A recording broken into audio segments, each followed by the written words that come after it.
UP MBBS में category wise college wise cut off last year क्या रहा था, इन डेप्थ एनालिसिस आपको इस वीडियो में देने वाला हूं। मतलब किस कैटेगरी में कौन सा कॉलेज किस ऑल इंडिया रैंक पर क्लोज हुआ है, इस वीडियो में आपको बताऊंगा। इससे पहले जो आपकी डिमांड आई है बच्चों की, उस पर भी हमने वीडियो बना दिया है। अगर आपको ये जानना है कि किस रैंक तक हमें काउंसलिंग करानी चाहिए, कट ऑफ किया जा सकता है, ये वीडियो देख लीजिएगा। स्टेट मेरिट लिस्ट की एनालिसिस के बारे में समझना है तो ये देखिएगा। राउंड वाइज आपको कैसे कैसे आता है कट ऑफ, क्या रहा था ये समझना है तो ये देखिएगा। और इसमें मैं आपको अब कॉलेज वाइज 1 बाय 1 करके सारी चीजें बताने वाला हूं। वीडियो इंपॉर्टेंट है, वीडियो को एंड तक देखिएगा। नमस्ते, मैं हूं डॉक्टर श्लोक। आइए अब मैं आपको पूरी इन डेप्थ एनालिसिस दे देता हूं। साथ ही जो पीडीएफ मैं आपको यहां पर दिखाऊंगा वो आप हमारे टेलीग्राम से जाकर ज्वाइन कर सकते हैं। तो आइए अब मैं आपको इन डेप्थ एनालिसिस दे देता हूं कॉलेज वाइज। ये हमने पूरा पीडीएफ आपके लिए बनाकर यहां पर दे दिया है।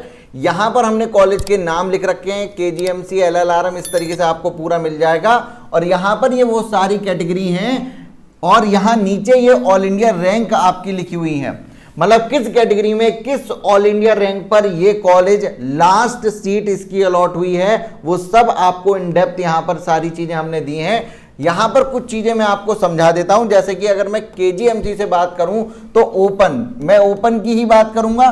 तो ओपन में जनरल कैटेगरी अगर आप देखेंगे ओपन सीट जनरल कैटेगरी की, तो केजीएमसी 3484 पर क्लोज हुआ है।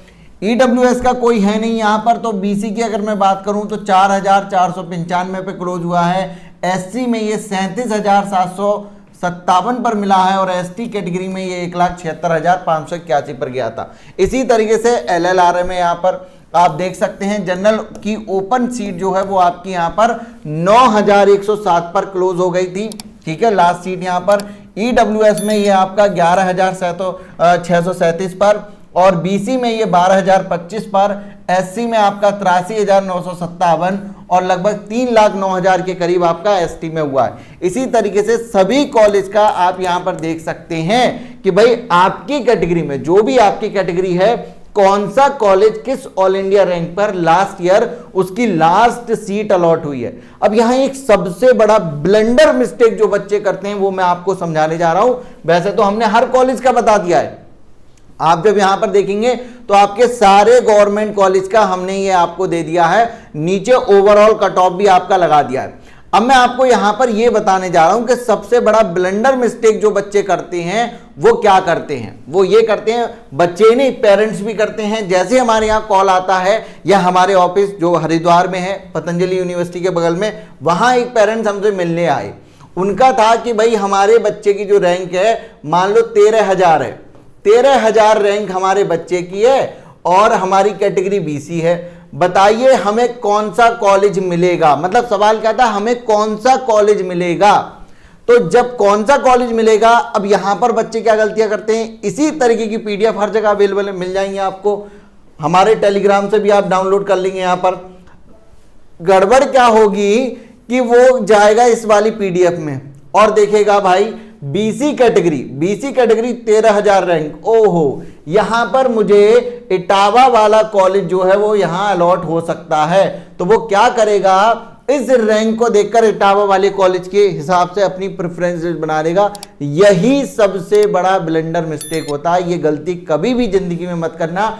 इन रैंक के बेसिस पर आपको अपनी प्रेफरेंस लिस्ट नहीं बनानी है। अगर आपने ऐसा किया तो आपने अपनी रैंक को बर्बाद कर दिया।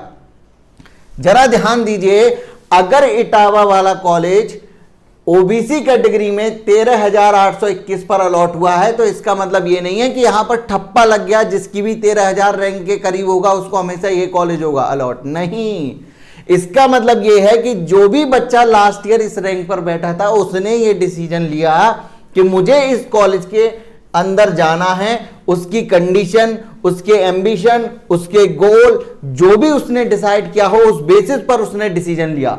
और अगर आप इन रैंक को देखकर अपनी प्रेफरेंस लिस्ट बनाते हैं, इसका मतलब आप खुद से कुछ भी डिसाइड नहीं कर रहे हैं। आपके गोल, आपके एम्बिशन कोई मायने नहीं रखता। आपने अपना फ्यूचर इसके डिसीजन पर यहां पर लाद दिया कि इसने जो सोचा था वही मैं मान ले रहा हूं कि इसको जो मिला है वही मैं लूंगा। और यहां पर अच्छा कॉलेज मिलने से आपको रह जाता है। ये जो रैंक है ये बताती हैं इस रैंक पर ये कॉलेज मिला है।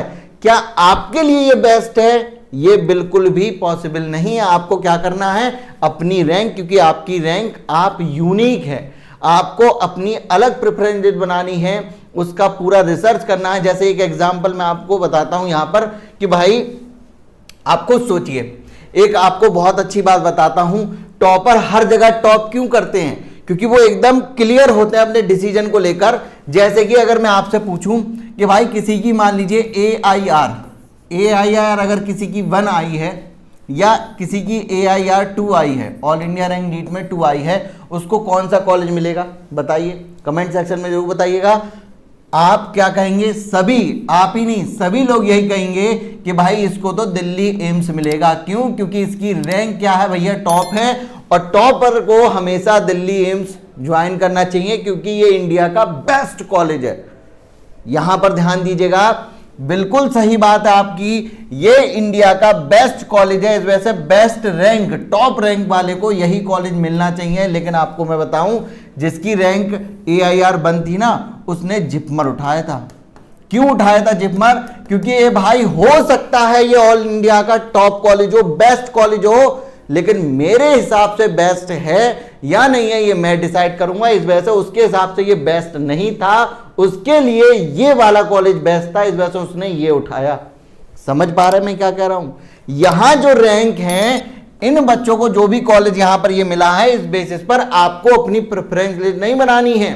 हो सकता है कि भाई ये बच्चा कुछ और सोच के अपना दिमाग में लेकर इसने ये कॉलेज ज्वाइन किया हो, तो आप यहां से बस एक आइडिया तो ले सकते हैं कि भाई इस रैंक पर यहां इस तरीके के कॉलेज मुझे अलॉट हो सकते हैं। लेकिन ऐसा नहीं है जो अलॉट हुए हैं उसी बेसिस पर आपने क्या किया, अपना दनादन अपनी प्रेफरेंस लिस्ट बना ली और अपना फ्यूचर जो है एकदम इन सब बच्चों के हिसाब से उनके ऊपर छोड़ दिया।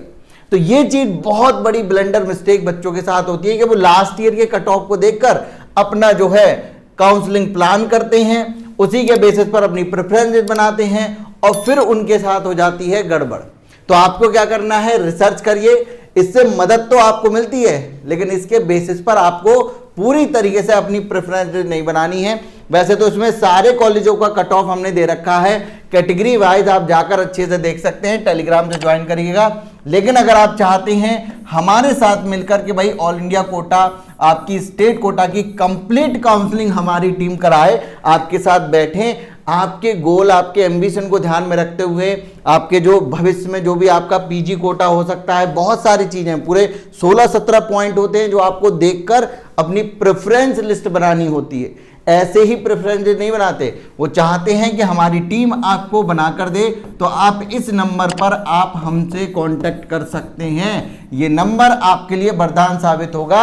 आप इस पर जो है कॉल कर सकते हैं, आप इस पर व्हाट्सएप पर भी बात कर सकते हैं, दोनों चीजें आपके लिए अवेलेबल हैं। आप ज्वाइन करिए हमारे यहाँ, आपकी काउंसलिंग अच्छे तरीके से कराई जाएगी। सबसे ज्यादा दिक्कत होती है कि भाई मुझे ऑल इंडिया कोटा का कॉलेज लेना चाहिए, स्टेट कोटा कहाँ जाना चाहिए, कहाँ मुझे PG बेनिफिट अच्छा मिलेगा, क्योंकि प्लेन MBBS आपको पता है कर तो लोगे लेकिन आगे चल के उतनी वैल्यू उसकी नहीं है। इस वजह से PG को ध्यान में रखते हुए आपको कॉलेज यहाँ पर जरूर सेलेक्ट करने हैं। और भी कई सारे पॉइंट होते हैं, जब आप हमारे साथ बैठते हैं, काउंसलर के साथ बैठते हैं, तो वो सारी चीजें आपको बताते हैं। एक best preference all India quota और स्टेट कोटा में आपकी बनाकर देते हैं। तो ये नंबर पर आप कॉल कर हमसे जानकारी ले सकते हैं। फिलहाल यहाँ पर आपके नए कॉलेज भी लगाए हुए हैं, और जो आपके लास्ट ईयर नए आए थे, इसके साथ साथ टॉप 10 कॉलेज जो हैं यूपी के, वो भी सब हमने रखे हैं। इसको आप देख सकते हैं। पूरा मैं अगर आपको एक्सप्लेन करूंगा तो वीडियो बहुत बड़ी हो जाएगी, इस वजह से ये पूरा उठाकर हम क्या कर रहे हैं, टेलीग्राम पर दे रहे हैं। हाँ, इसके बाद अगर आप चाहते हैं कि मैं इन कॉलेजों पर डिटेल में वीडियो लाऊं जिससे कि आपको मदद मिले कि भाई बताइए कानपुर ज्यादा अच्छा लगेगा, ग्रेटर नोएडा ज्यादा अच्छा है, या फिर जो भी आपके ऑटोनॉमस हैं, ये टॉप 10 कॉलेज है उनमें तो कोई डाउट है नहीं। दिक्कत होती है यहां पर जितने भी ये ऑटोनॉमस कॉलेज हैं, इन ऑटोनॉमस कॉलेज में से कौन सा कॉलेज प्रेफरेंस लिस्ट में मुझे ऊपर रखना चाहिए, कौन सा नीचे रखना चाहिए, कहां कौन सा कॉलेज आएगा। अगर इस तरीके की वीडियो आप चाहते हैं, इन कॉलेजों पर डिटेल वीडियो चाहते हैं, भाई ऑटोनॉमस कॉलेज कैसे हैं, गवर्नमेंट कॉलेज यूपी के कैसे हैं, मुझे कमेंट सेक्शन में बताइए, डिटेल में वीडियो आपके लिए लेकर आऊँगा। ये सारी वीडियोस भी आपकी डिमांड पर आ रही हैं। फिलहाल कुछ और भी अगर आप चाहते हैं, जो भी आपका यहाँ पर टॉपिक हो, कुछ भी जानना चाहे, मुझे कमेंट सेक्शन में बताइए। इस वीडियो को लाइक और ज़्यादा शेयर करिए। मैं मिलता हूँ आपसे नेक्स्ट वीडियो में। Thank you so much. I have taken counseling from Dr. Shlok for UG NEET 2024. They described about every medical very well. And I am very glad to join Shlok sir's team because since I registered, I have got every information on time like WhatsApp notification, fee receipt, etc. And whenever I had a query about any related to NEET counseling, sir give the answer very calmly and quickly. I'm very grateful to the entire team. Firstly to Dr. Shlok, who provided us with the standard plan at such an affordable price, so we can go through the counseling procedure very smoothly. All the details related to the counseling was sent to us. 2024 में Ayush courses में enrol करने के लिए doctor श्लोक sir की paid counselling का standard plan लिया है, जिसमें कि ऑलरेडी मेरी गूगल मीट हो चुकी है और जिसमें कि मेरे को कोई प्रॉब्लम नहीं आ रही है। सारे डाउट मेरे क्लियर हो रहे हैं। I have taken counseling from Dr. Shlok for my NEET UG 2024 exam. They provide detailed information about each medical college and they very well explain the pros and cons of each medical college.